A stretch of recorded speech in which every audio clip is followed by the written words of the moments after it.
The focus at Ignite today especially has been on innovations in marketing. So how do you think income tax figures in that area?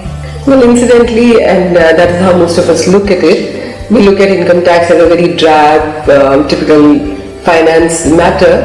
And when I first got my call for being here with all of you for Ignite, it was actually meant for a finance day. And then it happened in such a manner that it actually fell on a marketing day. And what we found very interesting, and that's a thought that I'd like to therefore share with all of you, was that, what is the toughest thing to market in the world? Is to part away with money.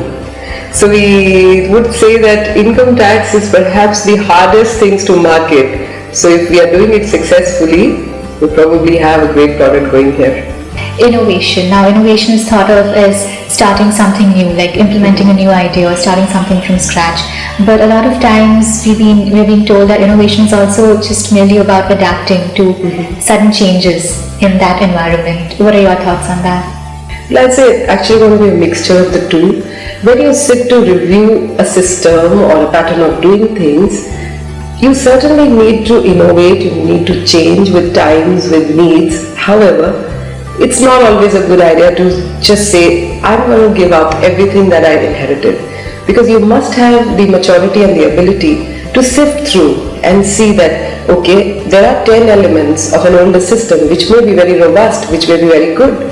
Where is the need then to de-learn that? So I think that maturity and that ability is very essential for a leader to bring up in an organization and to understand that yes, there is definitely no progress without innovation. You need to innovate, you need to be always thinking. However, you need to always move part of the older system, incorporate new elements and then move ahead. You have worked within the system for a long time. Are there any misconceptions that maybe the younger generation has about not wanting to work in the public sector? Because most people who go to management schools, they're thinking of either getting into a corporate, into the private sector, or maybe starting their own business. Yes, in fact, I myself personally have been through the same sort of an upswing, downswing, that you get better salaries, you get a better work environment out of the public sector, and on the other hand, the public sector gives you a much larger canvas to work on, and you work with very limited resources. So when you do achieve something, you actually feel very good when you work in the public sector. I think I'll say that after almost more than 2 decades of working is that it's not a question of partitioning the two sectors. It's a question of working together. I think somewhere the two sectors need to come together. Whether you work in the public, you still have to remember you got to be a profit-making sector, because only then will you be self-sustaining, number one. Second, you will have enough resources to grow. And in the private sector, if you're only going to work for selfish gains of a few, you aren't going to go far. So I think the philosophy that should govern should be pretty similar to both the sectors. In fact, I would say that in India, we've compartmentalized the two things away a bit too much. Is profit making per se the only aim, or as part of profit making, I should ultimately be looking at good for society? Whether you work in the public or the private, the basic drivers for a person should remain the same. How do you think management schools can inculcate such values in students? Is it possible, or is it something that... No, it's absolutely possible. I think it's something you don't get born with.